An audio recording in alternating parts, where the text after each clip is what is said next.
अखण्डमण्डलाकारं व्याप्तं येन चराचरं तत्पदं दर्शितं येन तस्मै श्रीगुरवे नमः।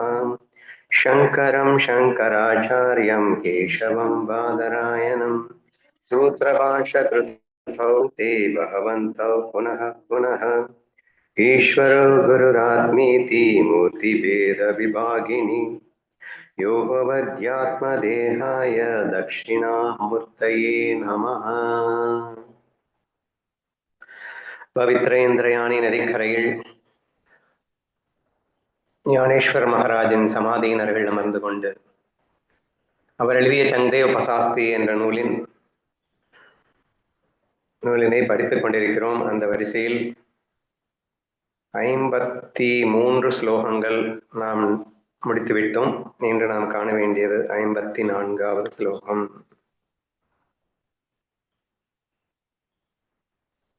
ஐ திங்க் 52 தான் முடிச்சிருக்கோம்னு நினைக்கிறேன்.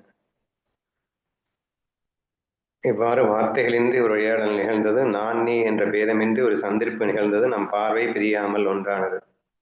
அது வரைக்கும் நம்ம பார்த்தோம்னு நினைக்கிறேன். 53 இப்போது நாம் காண வேண்டியது. Now having swallowed the titles of me and you, this pure meeting is enjoyed.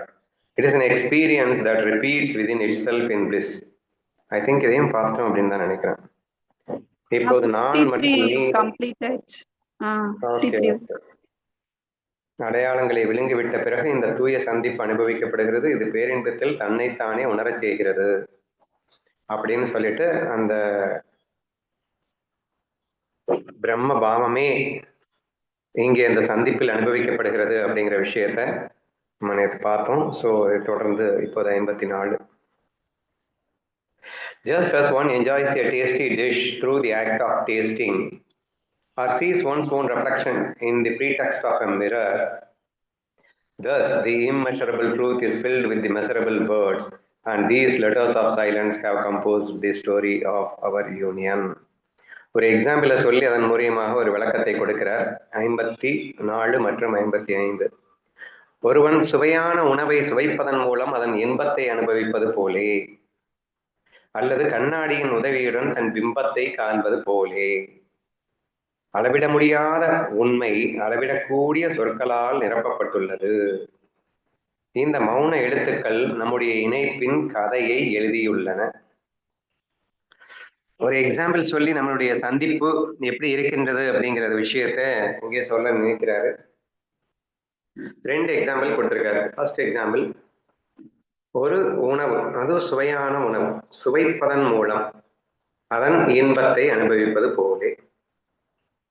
இங்க நீங்க என்ன தப்பா புரிஞ்சுக்க கூடாதுன்னா, அந்த சுவையான உணவு வேற,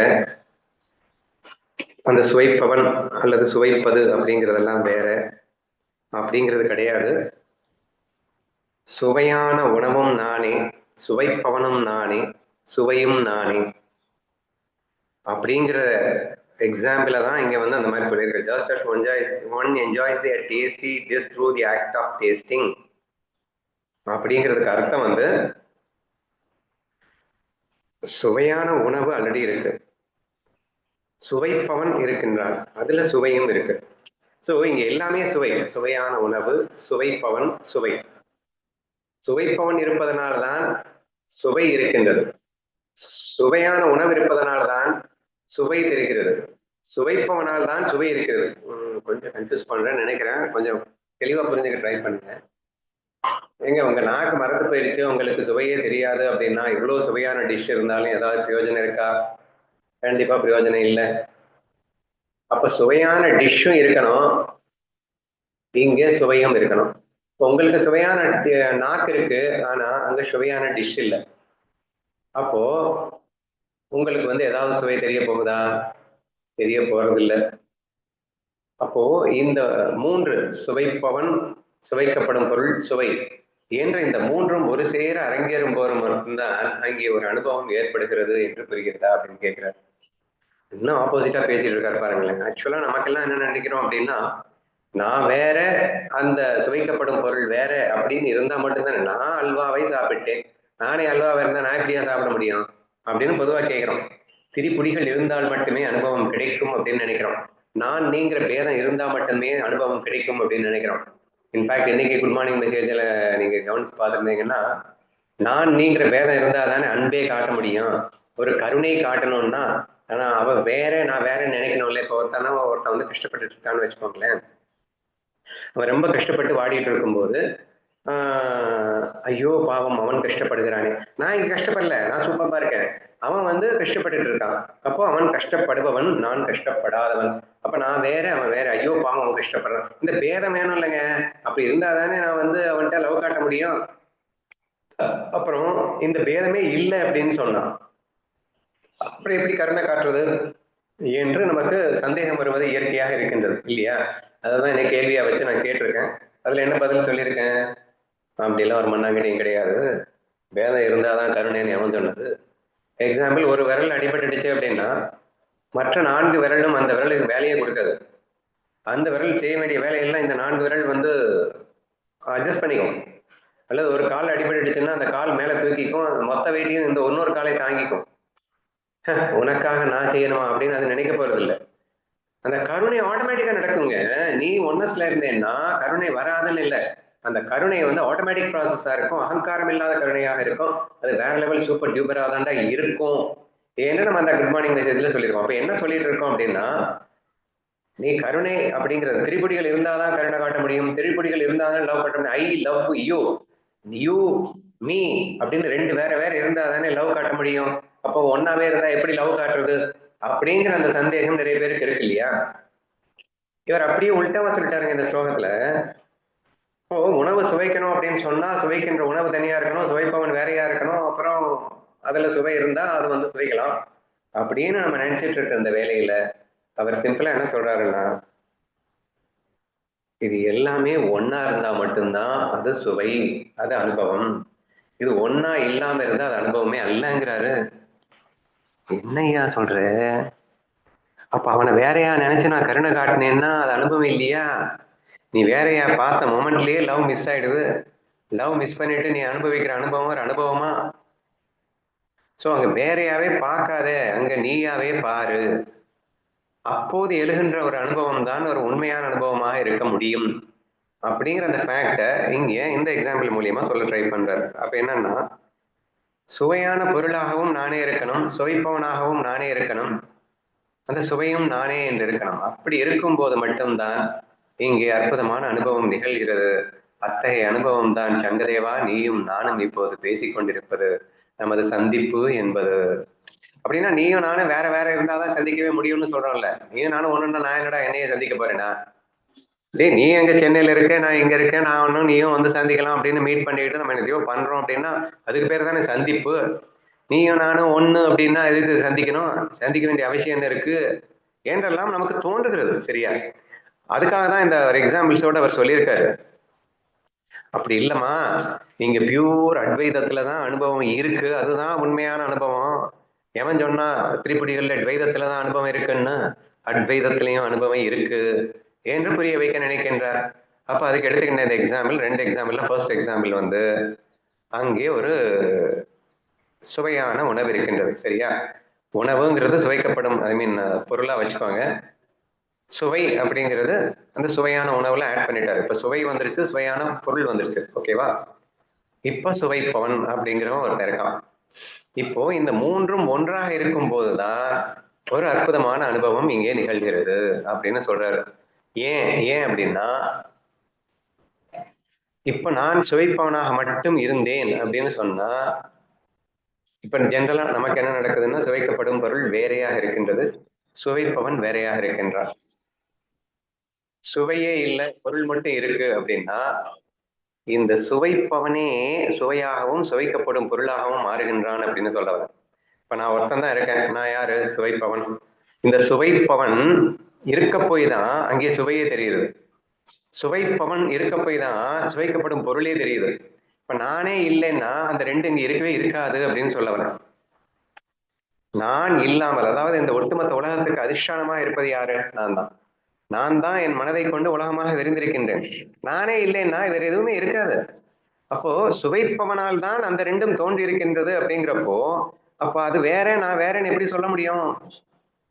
சுவைப்பவனே சுவையாகவும் சுவைக்கப்படும் பொருளாகவும் இருந்து ஒரு விஷயத்தை சுவைத்தால் எப்படியோ அப்படி நமது சந்திப்பு நடந்தது சாங்கதேவா என்று அந்த ஒரு உதாரணத்துல சொல்ல வர்றாரு. இதுல மெயினா புரிஞ்சுக்க வேண்டியது என்னன்னா, the subject itself becomes an object. ஏன்னா பிரம்மம் மட்டும்தான் எல்லாமே பேஸ், அதுவே தான் எல்லாமே இருக்கு. சரியா? அது இல்லைன்னா எதுவுமே இருக்காது. அப்போ இவர் பிரம்மபாவத்துல இருக்கிறாரு அப்படிங்கிறதுனால அந்த சுவைப்பவன் அப்படிங்கிறவன் பிரம்மம் அப்படின்னா அதுவே சுவையாகவும் சுவைக்கப்படுவர்களாகவும் இருந்தா மட்டும்தானே இங்கே அந்த அனுபவம் நடக்கும் என்ற அடிப்படையில் நீங்கள் இந்த ஸ்லோகத்தை புரிந்து கொள்ள முயற்சி செய்யுங்கள் அப்படின்னு சொல்ல வரேன். அவர் பாயிண்ட் ஆஃப் விஷன்ல நம்ம அனுபவிக்கிற அனுபவமே கிடையாது அப்படின்றத புரிஞ்சுக்கோங்க. சரியா? ஆக்சுவலா இப்ப நம்ம வந்து திரிபுடிகள்ல பேசிட்டு இருக்கோம். அந்த சுவைக்கப்படும் பொருள் வேற அப்படின்னு நினைக்கிறோம். நான் வேற சுவை வேற அப்படின்னு நினைக்கிறோம். சரியா? நான் அல்வாவை சாப்பிட்டேன் அப்படின்னு சொல்லிட்டு நம்ம பெருமையா பேசிட்டு இருக்கோம். ஆனா ட்ரூத் என்ன அப்படின்னு ஆராய்ச்சி பண்றது. நல்லா கவனிங்க. என்னென்னமோ சொல்றப்பா, சுவைப்பவனே சுவைக்கப்படும் பொருள் அப்படிலாம் எனக்கு அனுபவம் கிடையாது. என்னுடைய அனுபவத்துல நான் வேற, சுவைக்கப்படும் பொருள் வேற, சுவையின் வேற அப்படின்னு இருக்கும்போதுதான் எனக்கு அனுபவம் கிடைச்சது. நீ என்னமோ சொல்லிட்டு இருக்க என்று நீங்கள் சொல்லிக்கொள்ளலாம். ஆக்சுவலா நீங்க போய் சொல்லிட்டு இருக்கீங்கன்னு சொல்றேன். நீங்கள் சுவைப்பவன் என்பவள் உங்கள் நாவிலே சுவை நாளங்கள் இருக்கின்றது, நாக்கே சுவையாக இருக்கின்றது, நாக்கு மரக்கட்டை அல்ல, நாக்கு சுவையாக இருக்கின்ற காரணத்தினால்தான் அந்த சுவை இந்த நாக்கிற்கு தெரிந்தது. நாக்கிலேயே சுவை இல்லை அப்படின்னு சொன்னா அதுல என்னதான் சுவை இருந்திருந்தாலும், சுவைக்கப்படு பொருள் இருந்திருந்தாலும் இந்த நாக்கு மரக்கட்டையா இருந்ததுன்னா உனக்கு என்னது தெரியுமா? ஒரு மண்ணும் தெரியாதுடா. You are cheating yourself by saying that நீயாகவே இருந்து கொண்டு நான் இல்லைன்னு சொல்லிட்டு இருக்க. உனது நாக்கே தான் அத்தனை சுவைகளாகவும் மாறுகிறது அப்படின்றத நம்ம ப்ரூவ் பண்ணிட்டு இருக்கோமா இல்லையா? சோ தேர்ஃபோர் இங்கே நாக்கு தான் அந்த சுவையாக மாறியது, சுவைக்கப்படும் பொருளாக மாறியது. அப்ப நீ தான் அதை மாறி இருக்கின்றாய்.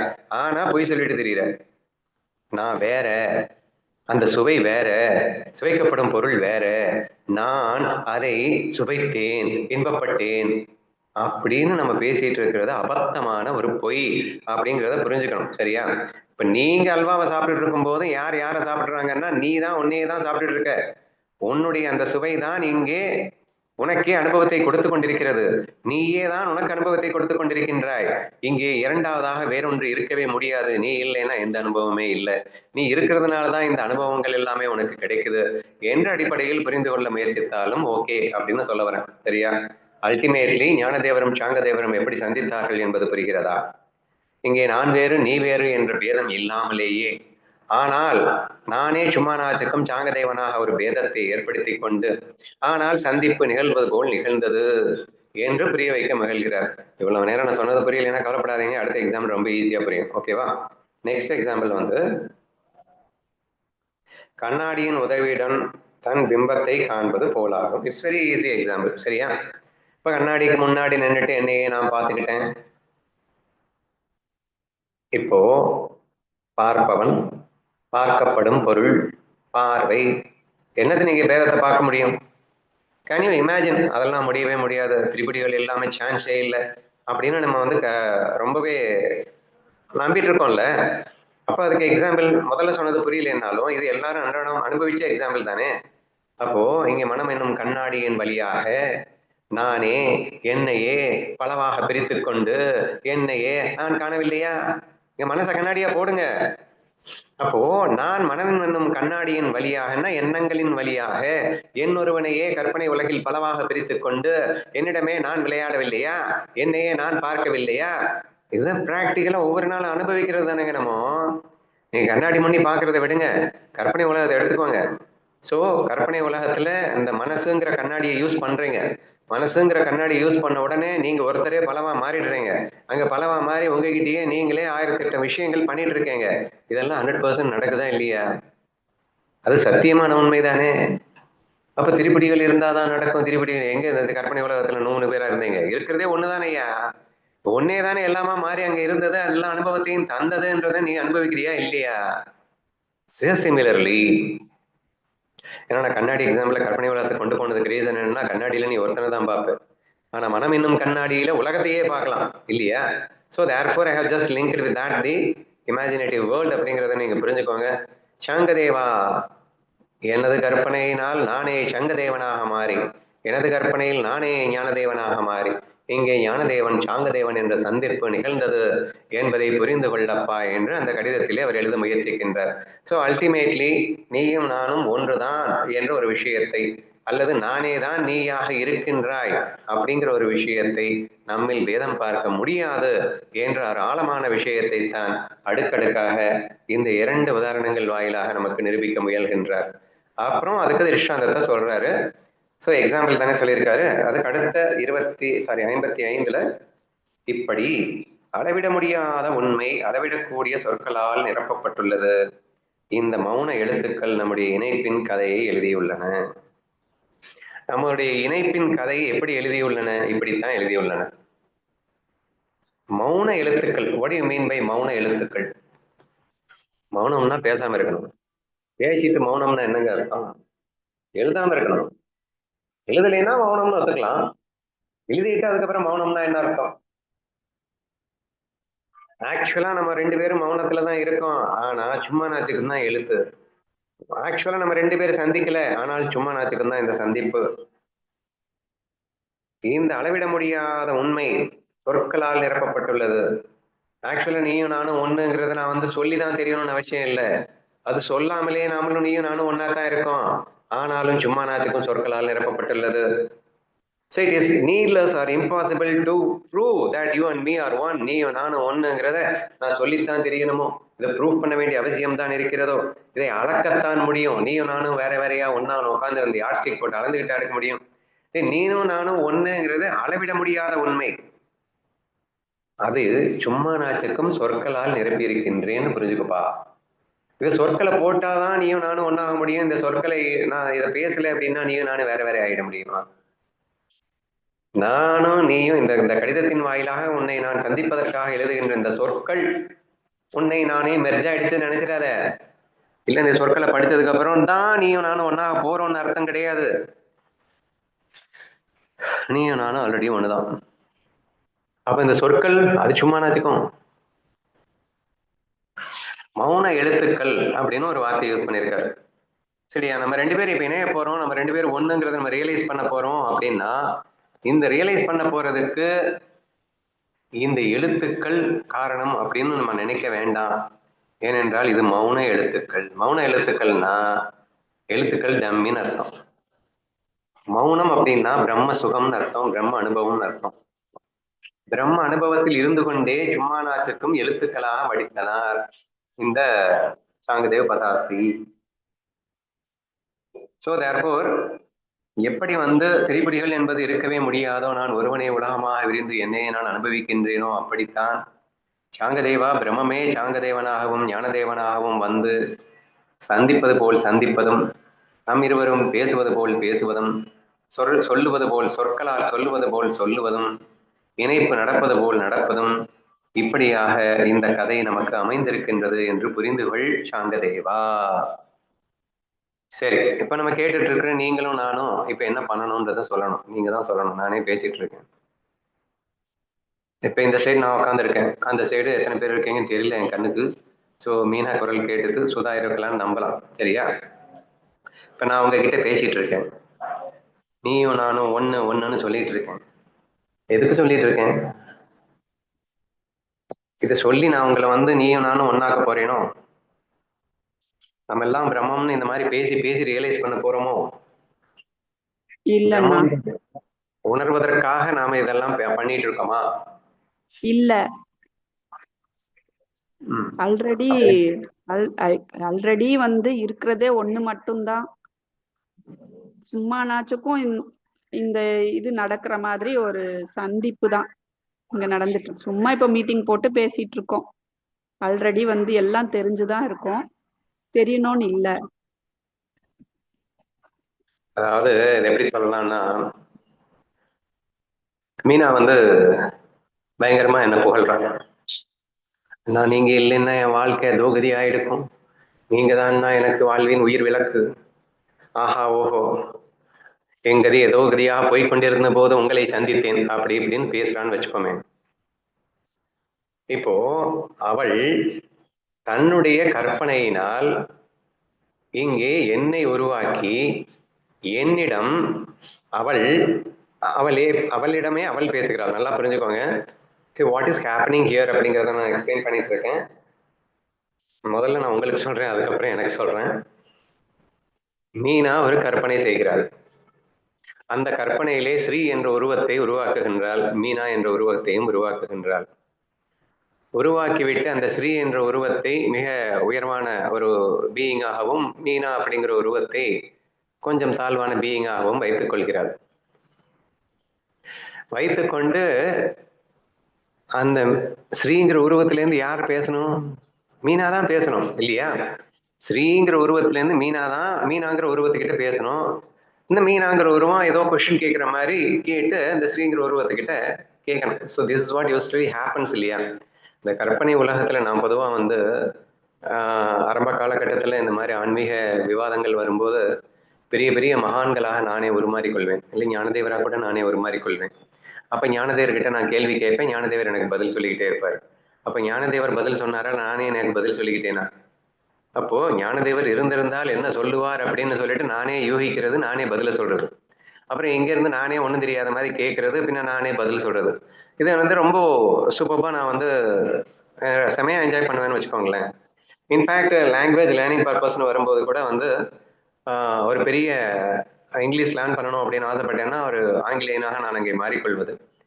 இங்க இருந்துட்டு நான் வந்து ஸ்ரீகாந்தா இருந்துகிட்டு அவன்கிட்ட கேள்வி கேட்கிற மாதிரியும் அவன் வந்து எனக்கு சொல்லி கொடுக்குற மாதிரியும் என்கிட்ட நானே கத்துக்கிறது. So this normally usually use to happen வச்சுக்கோங்களேன்.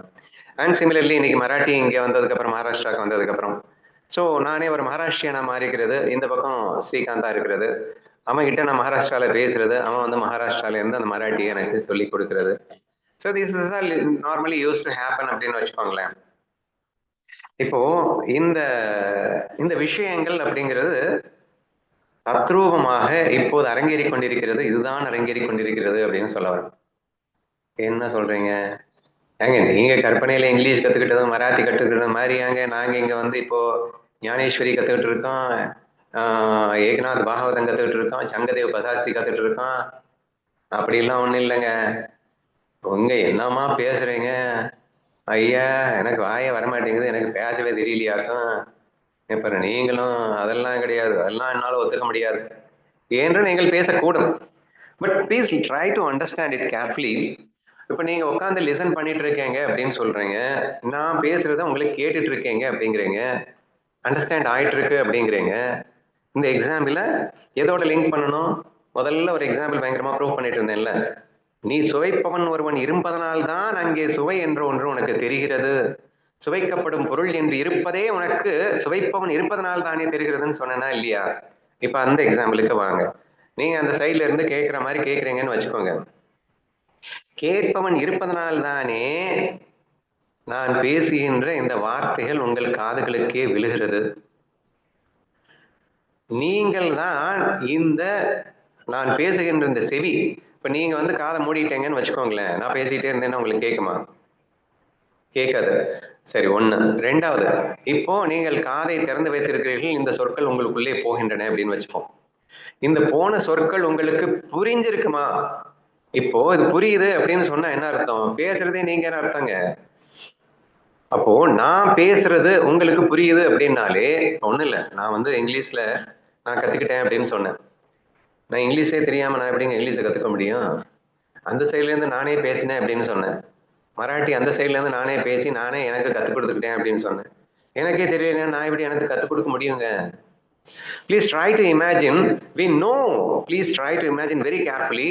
இந்த பக்கத்துல இருக்கக்கூடிய ஸ்ரீகாந்துக்கு வந்து ஒன்றும் தெரியாத மாதிரியும், தெரிஞ்ச வரைக்கும் சரியா, மராட்டியிலயும் இங்கிலீஷ்லயும் எனக்கு தெரிஞ்ச வரைக்கும், ஆனா எக்ஸ்பர்ட்டா இருந்த மாதிரியும் அந்த பக்கமும் மாறிக்கிறோமா? மாறிக்கிட்டு நாம் தெரிந்த விஷயங்களைத்தான் நான் இங்கே சம்பாதனை செய்து கொண்டிருக்கின்றோம். அது வரைக்கும் தான் புரியும், தெரியாத விஷயம்லாம் ஒரு மண்ணும் புரியாதுங்க. சோ அந்த ஆங்கிள் இருந்து நீங்க யோசிச்சு பாருங்க அப்படின்னு சொல்றேன். இப்போ உங்கள் நாக்கிலே சுவை நாளங்கள் இருப்பதால் தான் அங்கே சுவை அப்படிங்கிற ஒன்று உங்களுக்கு தெரிந்ததுன்னு சொன்னேன். அப்ப சுவையாகவே நீங்கள் இருப்பதால் தான் உங்களுக்கு சுவை தெரிகிறதுன்னு சொல்றேன். அப்ப நான் பேசுகின்ற இந்த பிரம்ம ஞானம் என்பது உங்களுக்குள் இருப்பதால் தான் இந்த ஞானம் அப்படிங்கிறதே புரியுது, இன்ட்ரெஸ்டிங்கா எவ்ரிடே உட்காந்து கேட்டுட்டு இருக்கீங்க. ஏங்க எவனுக்கும் புரியலன்னு வந்து உட்காருவானா? அப்ப புரியுது, உள்ள போகுது அப்படின்னுட்டாலே யார் யார்கிட்ட பேசிட்டு இருக்காங்க? நீங்கள் உங்களிடம் பேசிக் கொண்டிருக்கிறீர்கள் என்பதுதானே உண்மை. So this is the fact. இப்போ இந்த ஃபேக்ட் புரிஞ்சுக்கிட்டா என்ன நன்மை அப்படின்னு கேட்டீங்கன்னா, இப்போ நான் பேசிட்டு இருக்கிறது மட்டும் இல்லை, எவனாவது ஓங்கி பொலார்னு ஒன்று ஒட்டான்னு வச்சுக்கோ, யார் யார் அடிச்சாங்க? ஸோ அடி வாங்க வேண்டும் அல்லது அடிபடுவதை நீ உணர்கின்றாய், அடியை உணர்கின்றாய், இது எல்லாமே நீ இங்கு இருக்கிறதுனாலதான் அங்கே அது அரங்கேறுகிறது. உன் மனம் செய்கின்ற மாயை அது. எப்படி கற்பனையில நானே ரெண்டா பிரிஞ்சுக்கிட்டு எனக்கு ஒரு அனுபவத்தை கொடுத்தேனோ அதே மாதிரி இந்த நிஜ உலகத்திலையும் உனக்கு நடக்கின்ற அத்தனை அனுபவங்களும் உன் மனம் செய்கின்ற மாயையடா. உன் மனம் இருப்பதால் தான் அங்கே அவன் ஓங்கி அடித்தான், அந்த அடிப்பதை உணர்க. டீப் ஸ்லீப்ல இருக்க, மனசு இல்ல, பலார்னு அடிக்கிறேன், மனசு எந்திரிக்காத வரைக்கும், ஓகேவா? மனசு எந்திரிக்காத வரைக்கும் நான் அடிக்கிறது உங்களுக்கு உணர்வே இருக்காது, தெரியவே தெரியாது. ஏன்னா மனசு இல்லையே. அப்போ உன் மனசுதான் அடிப்பவனாகவும் மாற வேண்டும், அடி வாங்கவனாகவும் மாற வேண்டும், அதை உணர வேண்டும். அப்பா, just try to feel that the mind is the maya which is creating this world and you are the only one exister and through that everything has been created என்ற உண்மையை உணர முயற்சி செய்யுங்கள். ஜஸ்ட் இந்த எண்ணத்தின் வழியாவே ஈஸியா புரிஞ்சு, ஈஸ்வர தத்துவம் மாய தத்துவம். அடி என்ன ஈஸ்வர தத்துவம் மாய தத்துவம்? ஓ மனசுதானடா இந்த ஒட்டுமொத்த உலகமா விரிஞ்சிருக்கு. நீ அனுபவிக்கின்ற அத்தனை அனுபவம் உன் அனுபவம் அல்லவா? why don't you feel it like this அப்படிங்கிற நான். இன்னைக்கு ஒரு பெண் இருக்கிறாள், அவள் அனைவரையும் நேசிப்பதாக நினைக்கிறாள். தன்னை போல் இந்த உலகத்தில் வேறு யாரும் நேசிக்க முடியாது என்றெல்லாம் நினைத்து அனைவரிடம் பழகுகிறாள், செய்கிறாள். அப்புறம் ஒரு காலகட்டத்துல யாருமே இவளிடம் பழகவில்லை அப்படின்ற ஒரு சிச்சுவேஷன் வருது. இப்போ எல்லோரிடம் இவள் நேசம் காட்டுவது போல் அந்த பாவனை செய்ததும் இவள்தான். அந்த பாவனையின் அடிப்படையில் அனைவரும் இவளை நேசித்ததாக உணர்ந்ததும் இவள்தான். இப்போ இத்தனை அன்பு காட்டினேனே, ஆனால் யாரும் எனக்கு அன்பு காட்டவில்லையே என்ற ஒரு ஃபீல் அவளுக்கு வருது. அந்த பாவனையும் இவள் தான், அந்த பாவனைக்கு ஏற்றாற்போல் அனுபவமும் இவள் தான். இன்னைக்கு நான் அமிர்த அனுபவம் கேட்டுட்டு இருந்தேன். முன்னாடி ஒரு 15 ஸ்லோகம் தான் முன்னாடி பேசியிருக்கோம், அதுல எழுத்து வாங்கியிருக்கேன் இதே சிவசக்தியை.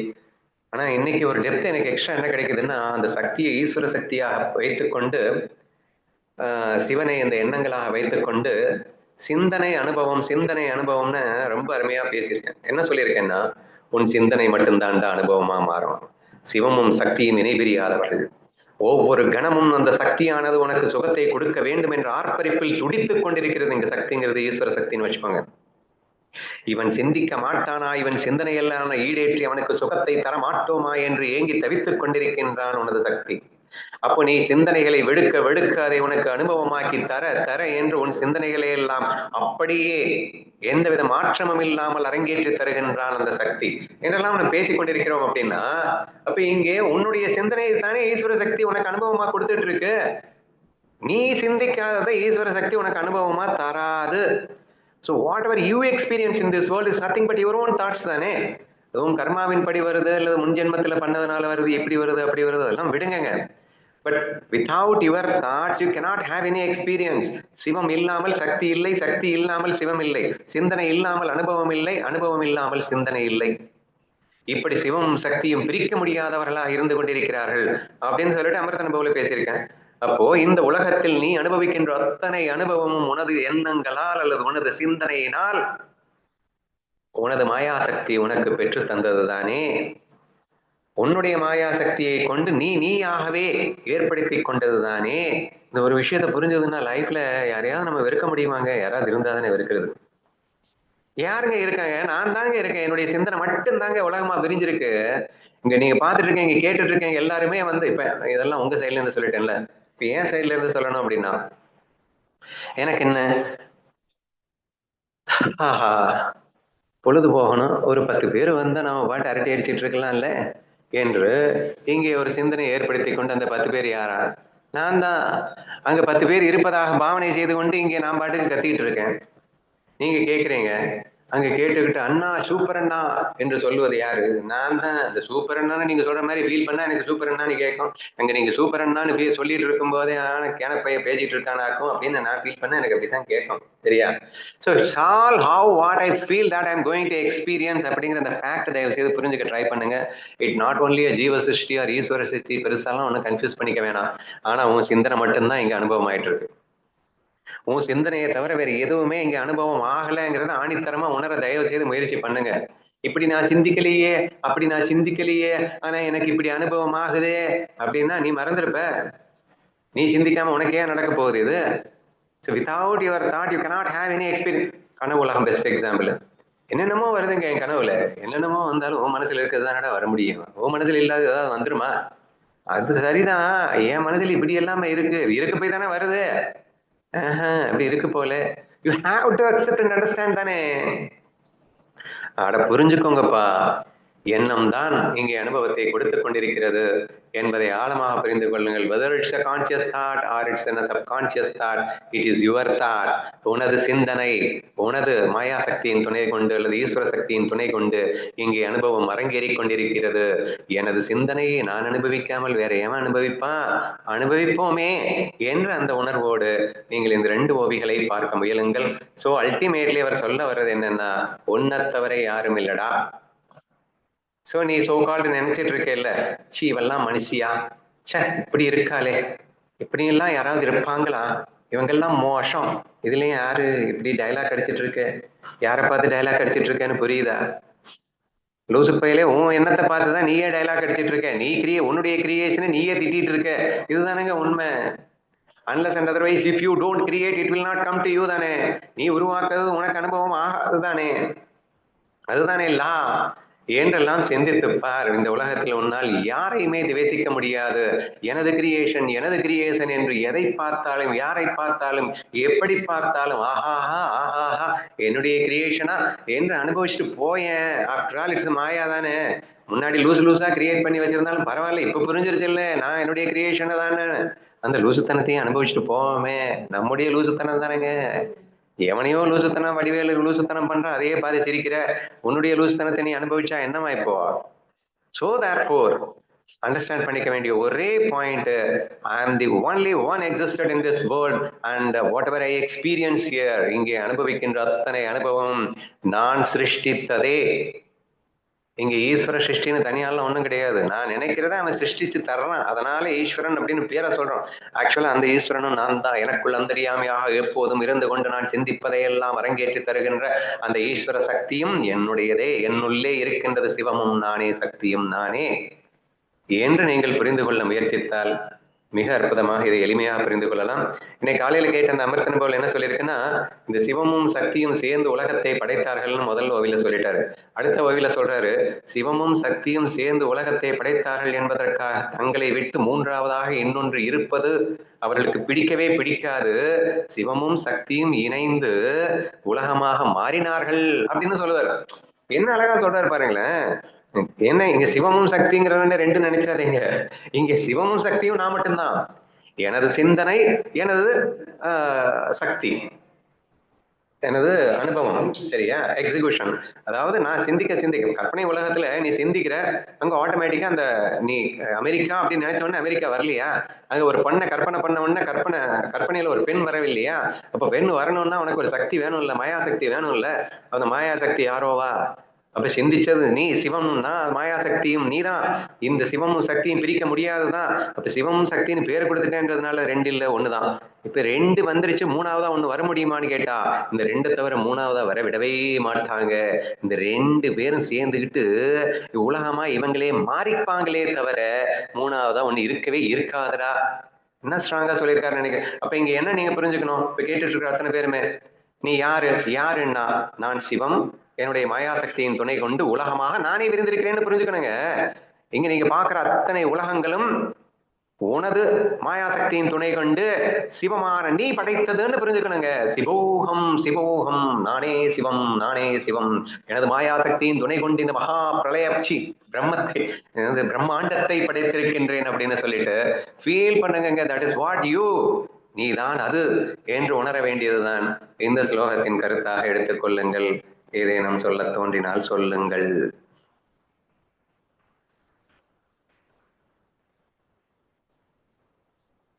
நல்லா புரிஞ்சதுண்ணா.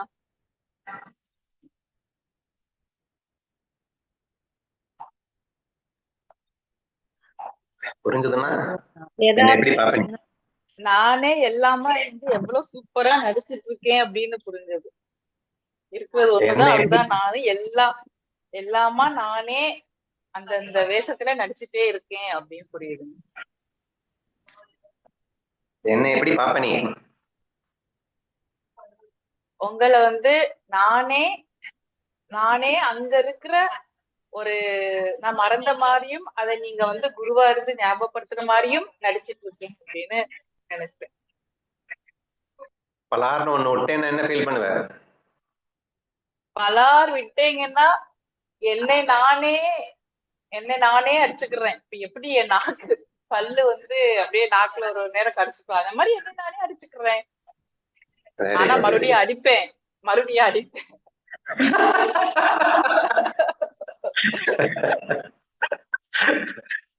Okay okay. உன்னை நீயே மீண்டும் அடிப்பாய், உன்னிடமே அடி வாங்கிக் கொள்வாய், உன்னிடமே அடி வாங்கியும் கொள்வாய், நீயும் உன்னையே அடித்துக் கொள்வாய், அப்படித்தானே? ஆமாண்ணா. ஓகேமா ஓகேமா. நம்ம சிந்தனை தான் எல்லாமா விரிஞ்சு இருக்கு அப்படின்னு சொல்லி கொண்டு வந்தீங்க. இப்ப நம்ம பேசும்போது நீங்க அடிக்கடி நம்ம ஏற்கனவே பிரம்மஸ்வரூபமா தான் இருக்கோம், சும்மானாச்சும் பேசிட்டு இருக்கோம் அப்படின்னு நீங்க அடிக்கடி சொல்லுவீங்க.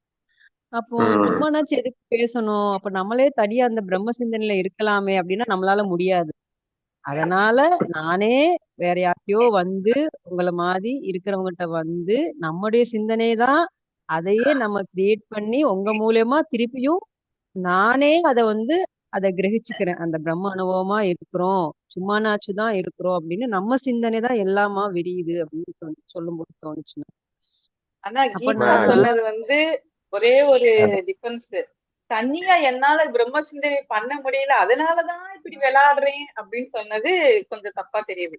இப்ப எப்படி நம்ம வந்து எல்லாமே நம்ம டிஸ்கஸ் பண்ணி ஆனந்தமா இருக்கிறோமோ அதே மாதிரி தனியா இருக்கும்போது கூட என்னுடைய சொரூபமே அப்படின்னு பிரம்மம் அப்படின்னு அப்பயும் இதே ஆனந்தத்துல நம்ம இருந்தோம் அப்படின்னாதான் கரெக்ட் அப்படின்னு சொல்ல வர்றீங்க. இருப்போம்டா, ஆனா தொடர்ந்து இருக்க முடியல இல்லையா? இருப்போம், இருக்கிற வரைக்கும் தான் அந்த உடனே அந்த சிந்தனை போனவன நான் மனனே ஒரு சிந்தனை பண்ணி சரி இங்க வரலாம் அப்படின்னு இங்க வரும். இப்ப அண்ணா சொல்றாங்க நானே மாறிப்பேன். கீதா இரு நீ இங்க வரலாம் அங்க போலாம் அப்படின்னு இங்கே அங்கேன்னு ஏதாவது இருக்கா? இருக்கிறதே நீ மட்டும்தான். அங்கேயா இருக்கிறதும் நீதான், இங்கேயா இருக்கிறதும் நீதான், நானா இருக்கிறதும் நீதான், நீயா இருக்கிறதும் நீதான்.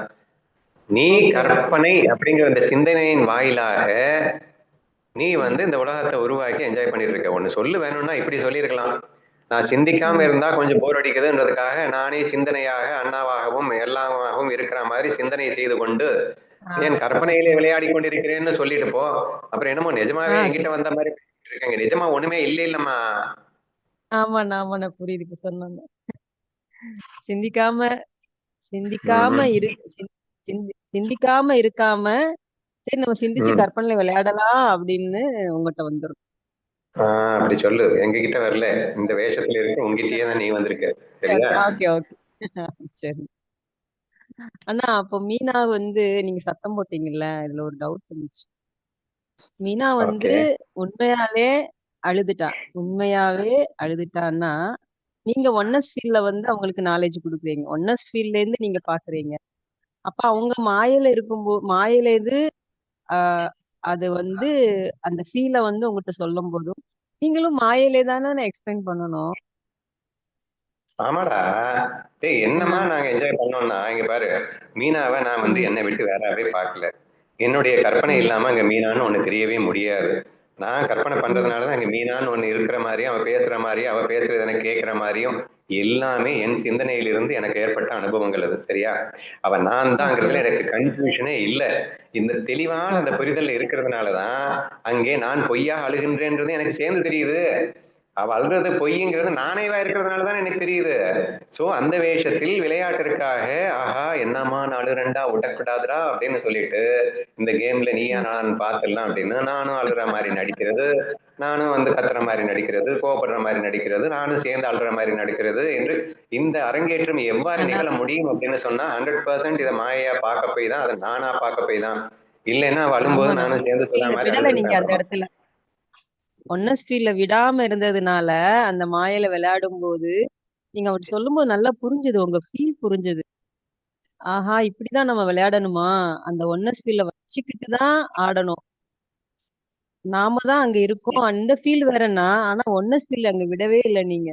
நாம கூட அன்னைக்கு முடிஞ்ச நீங்க சத்தம் போட்ட பிறகு போகும்போது அழுதோம். நீங்க அழும்போது நீங்க சொல்லும் போது அதெல்லாம் ஞாபகம் வந்துச்சு. ஐயோ நம்மளும் வேஷம் போட்டிருக்கோம். மறுநாள் ரொம்ப கன்ஃபியூஷன், ரொம்ப வேஷம் போட்டு நடிக்கிறோம். உங்ககிட்ட கேட்டோம், என்ன நடிச்சுட்டே இருக்கேனா உண்மையில இல்லையாண்ணா அப்படின்னு. அப்ப எல்லாமே இதுதான் நடிப்புதான். உண்மை அப்படி. எல்லாமே நடிப்பு என்ன தான் இல்லையா?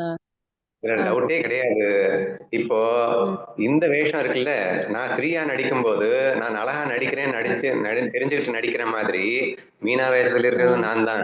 ஆனா அந்த வேஷத்துல அழகா குசும் பண்ணிட்டு நடிக்கிறேன். என்னன்னா அது வந்து வேஷம் போயிட்டு நடிக்கிறேன் அப்படின்னு இல்லாம உண்மையாவே நான் இருக்கிறேன் அப்படின்னுட்டு ஆனா நடிச்சுக்கிட்டு தானே இருக்கேன்.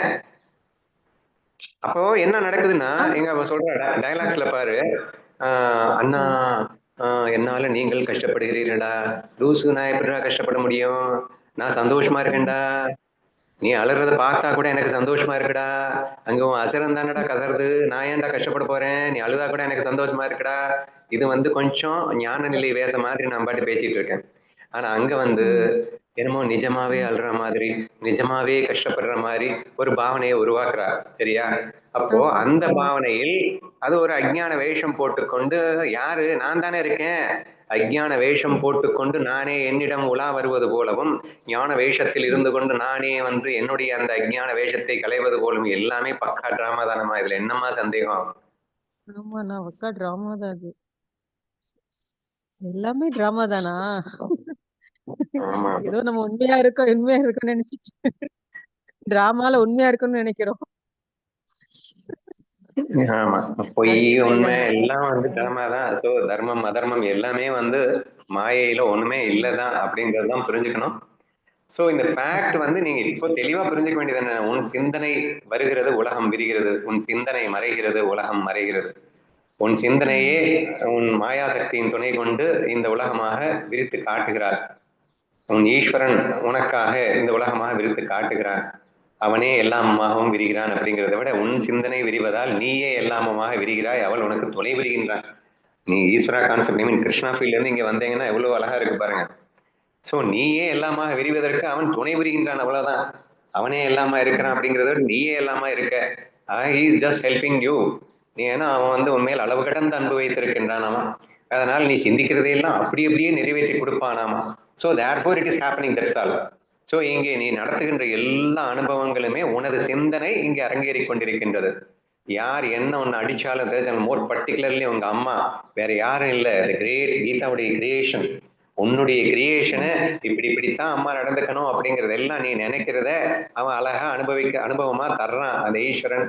இப்ப என்ன வலிக்குது, நீ எழுதின கதையை நீ தானே ரசிக்கணும், ரசிக்கிறதுக்காக தானே நீ கற்பனை பண்ணு அனுபவி, அவ்வளவுதான். இங்க மௌன எழுத்துக்கள்னு சொல்லிருக்காங்களா, மௌனம் இருப்பது ஒண்ணுதான், மௌனமாவே சிவன் சக்தியும் மௌனமா இருந்தாலும் இத்தனை சொற்களால அத போட்டிருக்காங்களே, இத்தனை விளக்கங்கள் இந்த மாயை பத்தி போட்டிருக்காங்களன்னா அவங்க சொன்னாதானே நமக்கு தெரியும், மௌனத்துல எப்படி தெரியும்னா? மௌனத்துல மட்டும்தான் தெரியும், சொன்னா தெரியாது. சொல்றதுங்கிறது சும்மா. என்ன சுதா, வார்த்தைகளால் இந்த பிரம்ம ஞானத்தை காட்டிவிட முடியும் என்று உனக்கு தோன்றுகிறதா? வார்த்தைகளால் சொல்ல முடியாதுன்னா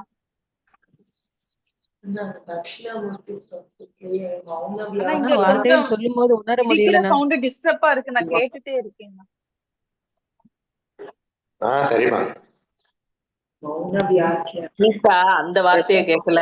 இந்நேரம் நீங்க சொல்ல போய் தானே, வார்த்தை எழுத போய் தானே எங்களுக்கு தெரிஞ்சது. அது புரிய புரிய ஆமா, புரிய முடியுது. மேல மேல புரியுது. புரியுது. இந்த மௌனம் வார்த்தையெல்லாம் புரியும்னா புரிய முடியாது. பிரம்மத்தை வந்து சொல்லுங்க. இல்ல நீயே சொல்லு. தட்சிணாமூர்த்தி கதை தெரியுமா தெரியாதா? தெரியும்னா அது அவங்களுக்கு நான் கீதாவுக்கா, அது கீதாவுக்கு தட்சிணாமூர்த்தி கதை. எனக்கெல்லாம் இப்பதான் புரிஞ்சது. இனிமே பேச முடியுமா? பேசாம இருந்துட எப்படின்னா தெரியும். சரி, விளையாட்டுக்காக நடிப்புக்காக வந்து பேசுறோம், எல்லாம் வச்சுக்கலாம். இல்லடா வினோக்கண்ணா, நீ வந்து இப்போ உனக்கு புரியுற அளவுக்கு எல்லாருக்கும் புரியுதா அப்படின்னா இல்ல. அவங்க அவங்களுக்கு புரியுறது அவங்க அவங்களுக்கு அந்த சிந்தனையை பேஸ் பண்ணி தான் புரியுது இல்லையா? இப்ப நம்ம குரூப்லயே எடுத்துக்கிட்டா ஒவ்வொருத்தருக்கும் ஒவ்வொரு மாதிரி தான் புரியுது. இதுவே என்ன இண்டிகேட் பண்ணுது? இப்ப நான் புரிய வைக்கிறேன் அப்படிங்கிறது டோட்டலி தப்பு தானே. நான் என்னால ஆக போறது ஒண்ணுமே இல்லை இல்ல. அப்படி நான் தான் அப்படின்னு சொன்னா அப்ப எல்லாருக்கும் சமமா எல்லாம் புரிஞ்சிருக்கணும். எல்லாருக்கும் சமமா புரியல அப்படிங்கிறப்பவே you are responsible for your understanding அப்படிங்கிறது தெளிவா வருதா இல்லையா? அப்ப நானே பேசல, நான் எப்படி பேசுகின்றேன், எப்படி பேச வைக்கணும், என்ன நானாக இருந்து நீயே பேசுகிறாய், நானாக இருந்து நீயே புரிந்து கொள்கிறாய். So it's all up to you அப்படிங்கிறதுனால இங்கே நான் உனக்கு உபதேசம் செய்கிறேன் அப்படின்னு அதாவது எனக்கு எல்லாமே நான், உனக்கு எல்லாமே நீ. இதுதானே சத்தியம். மௌன வாக்கியா பிரகடித அப்படின்னு சொல்லிட்டு தட்சிணாமூர்த்தி ஸ்தோத்திரத்துல அந்த 4 பேர் வந்து வெறும் வார்த்தைகளால இந்த பிரம்மத்தை கண்டுபிடிச்சிடணும்னு வந்து பயங்கரமா போராடினாங்களாம். எல்லா முனிவர்கள்ட்டையும் எல்லா ஞானிகள்கிட்டையும் போயிட்டு வார்த்தைகளாலேயே காட்டிவிட வேண்டும் என்று கண்டுபிடிக்க வேண்டும்னு ட்ரை பண்ணியிருக்காங்க.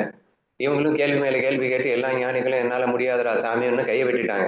கடைசியில தட்சிணாமூர்த்தி கிட்ட வந்துட்டு எனக்கு பிரம்ம ஞானம் கொடுங்கள், எங்களுக்கு நிறைய கேள்விகள் இருக்கின்றதோ, எனக்கு இந்த சந்தேகங்களை எல்லாம் தீர்த்து வையுங்கள் அப்படின்னு சொன்ன உடனே அவர் கம்முன்னு உட்காந்துட்டாரு. என்னது கம்முன்னு இருக்காரு? சரி ஓகே, அவர் வாயை திறக்கிற வரைக்கும் நம்மளும் கம்முன்னு தானே இருந்தாகணும் அப்படின்னு சொல்லிட்டு அவங்களும் கம்முன்னு உட்காந்துருக்காங்க. 1 நாள் போகுது, 2 நாள் போகுது, 3வது நாள் இப்போது வாயை திறக்கலாம் பேசுங்கள் அப்படின்னு சொன்னா ஏசுறதுக்கு என்ன இருக்கு, எல்லாம் புரிஞ்சு போயிடுச்சு, போயிட்டு வரேன்னு போயிட்டாங்களாம். எப்படிப்பா நடந்தது?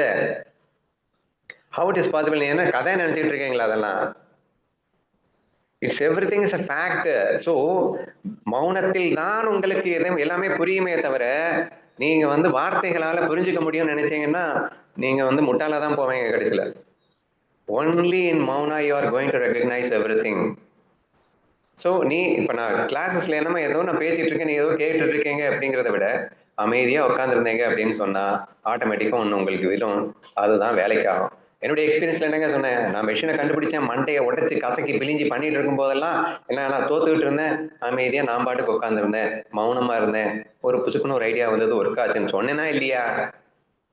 The inner creation comes only through Mouna. இன்னைக்கு எல்லா இன்வென்ஷனுமே மௌனத்துல இருந்து வந்ததுங்க. நீ கண்டுபிடிச்சு நான் ஆராய்ச்சி பண்ணி கண்டுபிடிப்பேன், நான் பள்ளிக்கூடத்துல போய் படிச்சுப்பேன், என்னத்தை நீ படிச்சு கிழிக்க போற? ஒரு மண்ணு ஆக முடியாது.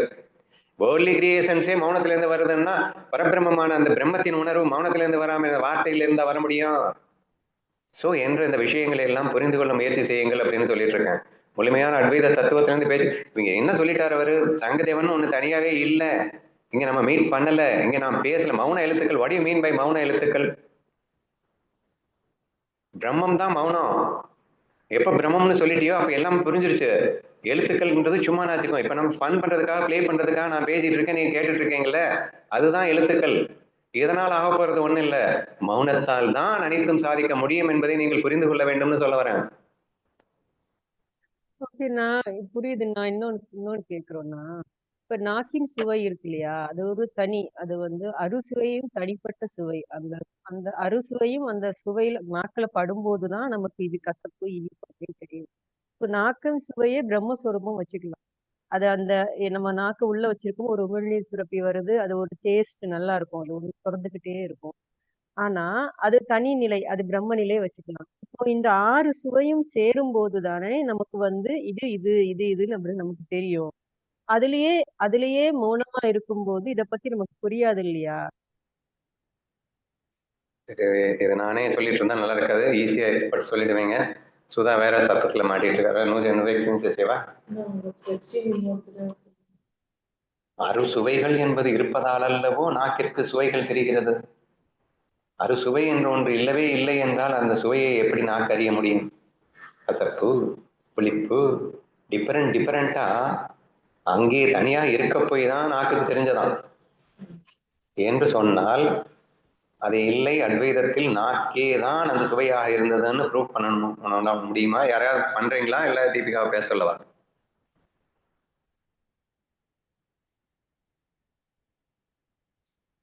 தீபிகா சித்ரா இருந்தா அவளே பண்ணிருவாளே. சித்ரா சூப்பரா அன்னைக்கு ஒரு நாள் கிளாஸ்ல சொன்னாலும். சித்ரா இருக்காளா? ஆமா, நான் சித்ரா இதே கேட்டோம். இது அன்னைக்கு நீங்க மெசேஜ் அனுப்பியிருந்தீங்க, நல்லா இருந்துச்சு. சித்ரா இல்லையா? இருக்கேன்னா இருக்கியா? அவளுக்கு எக்ஸ்பிளைன் பண்ணுமா, அவ கேக்குறாள் அந்த கொஸ்டினுக்கு விளக்கு.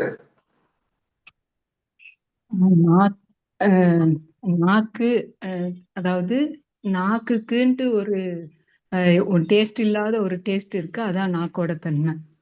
ஆனா அது வந்து நம்ம நினைச்சுக்கிறோம். இப்போ கீதா கேட்ட மாதிரி 6 சுவையும் நாக்குல பட போய் தானே அந்த இது வந்து தெரியுது, 6 சுவை இருக்கிறது இது தெரியுது. ஸோ இந்த சுவை இல்லைன்னா நாக்கோட டேஸ்ட் எப்படி தெரியும் அப்படின்ட்டு நாம நினைச்சுக்கிறோம்.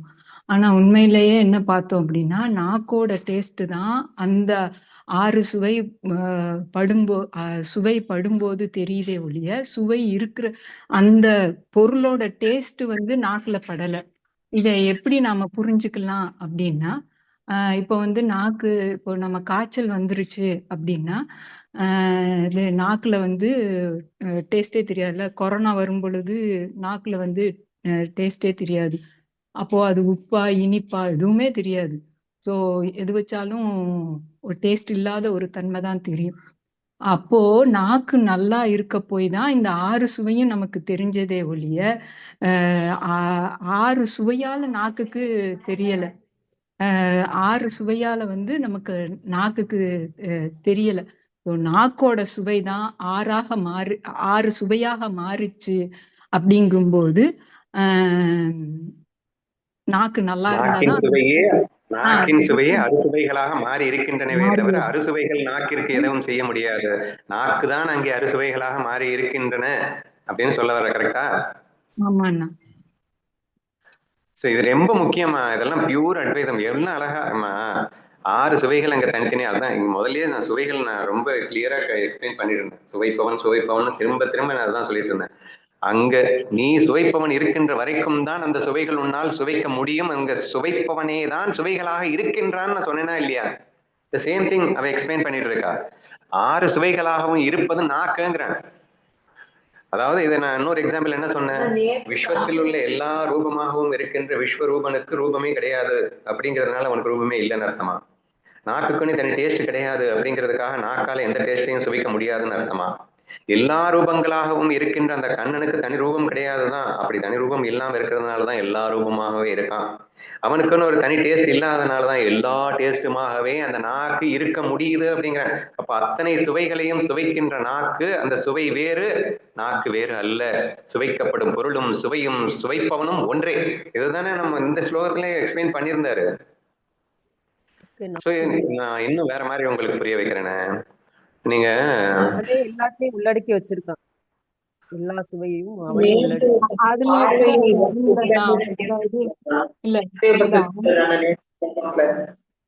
அண்ணா இந்த 6 சுவை தான் சுவை கொடுக்கு அப்படின்னா அந்த காய்ச்சலப்பையும் அது சுவை கொடுக்கணும்ல. ஆனா அப்போ தெரியவே இல்லை அப்படிங்கும்போது அப்போ சுவை அதுல இல்லை அப்படிங்கிறது முடிவு பண்ணிக்கலாம்.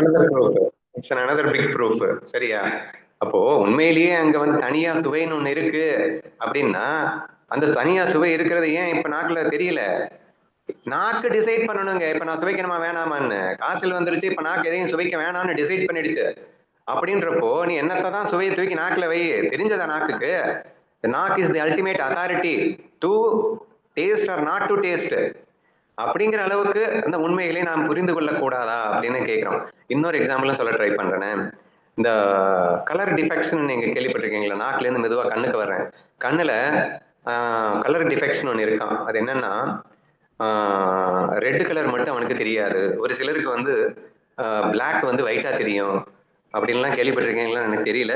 பட் நான் கேள்விப்பட்டிருக்கேன். அந்த மாதிரி இருக்கு வியாதி. சரியா? அப்போ இப்ப இதுல என்னங்க தெரியுது உங்களுக்கு? அட கண்ணு தாண்டா எல்லா கலராகவும் இருக்கு. கண்ணுல ஒரு கோளாறு வந்துச்சுன்னா எந்த கலரை நீ முன்னாடி வச்சாலும் கண்ணுக்கு தெரியாதான். அப்ப எல்லா கலரையும் கண்ணுதான் கலரா மாத்தி காட்டிட்டு இருக்கு அப்படிங்கிறது எப்படி புரியுதோ அப்படிதான் இங்க நாக்குக்கும் பேசிட்டு இருக்கோம். நாக்குக்கு அந்த மாதிரி டிஃபெக்ட் நான் கேள்விப்பட்டது இல்லை. இவனுக்கு கசப்பு மட்டும் தெரியாது, ஒருவேளை அந்த மாதிரி டிஃபெக்ட் இருந்தாலே இருக்கலாம்னு நினைக்கிறேன். இவனுக்கு புளிப்பு மட்டும் தெரியாது, அந்த மாதிரி இருந்தது அப்படின்னா, பட் எகெயின் இந்த நாக்கு அந்த டிஃபெக்ட்ல இருந்தது அப்படின்னு சொன்னா நீ முன்னாடி என்ன சுவையை வச்சாலும் சுவையில என்ன மேட்டர் இருக்கு, நாக்குல தானே மேட்டர் இருக்கு என்று நாம் புரிந்து கொள்ளலாமே. புரிஞ்சிடுச்சா எல்லாருக்கும்? நீங்க தான் எல்லாமா இருக்கீங்க. புரியுதுண்ணா. இப்ப நாக்குல வந்துனா இனிப்ப வந்து நாக்குல படாம உள் நாக்குல போட்டோம்னா அந்த இனிப்பே தெரியாதுங்க. அது நாக்கு வந்து அங்க வந்து அந்த இனிப்போட பட் அங்க இல்ல. சோ நாக்குலதான் எல்லாமே இருக்குது. அப்ப நமக்கு இனிப்பானதே வந்து நமக்கு உள்நாக்குல போட்டு அப்படியே விழுங்கிட்டோம்னா அந்த இனிப்பே தெரியாது.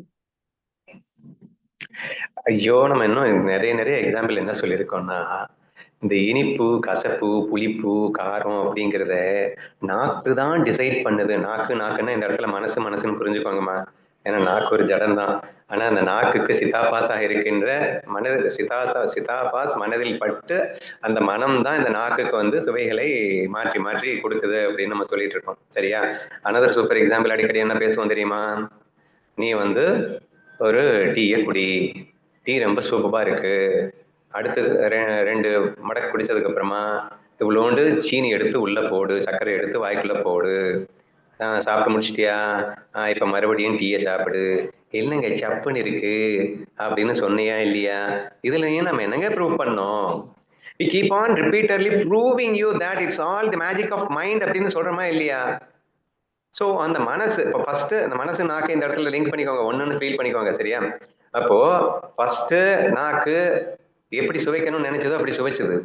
அடுத்து ரொம்ப இனிப்பு வந்ததுக்கு அப்புறமா அதுல வந்து ஒரு ஒரு சாட்டிஸ்ஃபேக்ஷன் வந்ததுக்கு அப்புறம் அதுக்கப்புறமா வர்றத அது சுவைக்க தனக்கு பிடிக்கல அல்லது அதை வேறையா எடுத்துக்குது, அது தனக்கு வேற என்ன சொல்றது பிடிக்காத மாதிரி காட்டுது அல்லது சுவை தெரியாத மாதிரி காட்டுது. இந்த சுவைக்கு கம்பேர் பண்ணும்போது இட்ஸ் ஆல் கம்பாரிசன் யார்கிட்ட இருக்கும்? மனசுல தானே இருக்கு. ஸோ நாக்கு கம்பேர் பண்ணதுன்னு புரியலன்னா கூட மனசு கம்பேர் பண்ணிக்கிட்டு இந்த எல்லா விளையாட்டும் விளையாடிட்டு இருக்கு. ஒட்டு மொத்தமா மைண்டோட மேஜிக் தான் அப்படிங்கறத தெளிவா இதுலயும் புரிஞ்சுக்கலாம்ல. So like that we have given tons of example like this. So ultimately இந்த எக்ஸாம்பிள்ஸ்ல இருந்து நீங்க புரிஞ்சுக்க வேண்டிய ஒரு மகத்தான உண்மை தெரியுமா? இப்போ நீங்க தான் ஸ்ரீ வேஷத்துல இருந்து பேசிட்டு இருக்கீங்கன்னு புரியணும். That is very very important. சரியா? Not only this only important. இன்னொன்னு முக்கியமா என்ன புரியணும்? உங்கள் வாழ்க்கையில் எதிரிகளாக வலம் வந்து பல பேர் உங்களுக்கு டிஸ்டர்பன்ஸ் கொடுக்குறாங்க, அடிக்கிறாங்க, உதைக்கிறாங்கன்னா அந்த இடத்துல இது உன்னுடைய லீலை, உன் மனம் செய்யும் மாயை, உன் மனம் செய்யும் மாயை. ஸோ 100% இதை ஸ்ட்ராங்கா பிலீவ் பண்ணு அப்படிங்கிறேன் நான். எங்களுக்கு கசப்பு தெரியுது அப்படின்னா எங்க நாக்கு கசப்பு தெரியுற மாதிரி இருக்கு, உனக்கு தெரியலன்னா அப்போ உன் நாக்கு நீ டிசைட் பண்ணதானே. அப்போ ஒருத்தன் ஒன்னு அடிக்கிறான் அப்படின்னா என்கிட்ட கொஞ்சம் அப்படின்னா உன்னது சிருஷ்டி அப்படி இருக்கு, என் சிருஷ்டி இப்படி இருக்குடா. So therefore please try to believe that everything is the magic of your own mind தான். நீ தான் இந்த உலகமா இருக்க. உனது சிவம் உனது மாயா சக்தியை கொண்டு இந்த உலகமாக விரிந்து உனக்கு அனுபவத்தை தந்து கொண்டிருக்கிறது.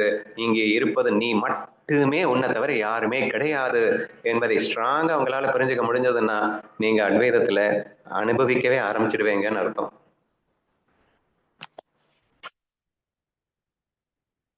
என்னது இதுலயே ஓடி போயிடுச்சு டைம்.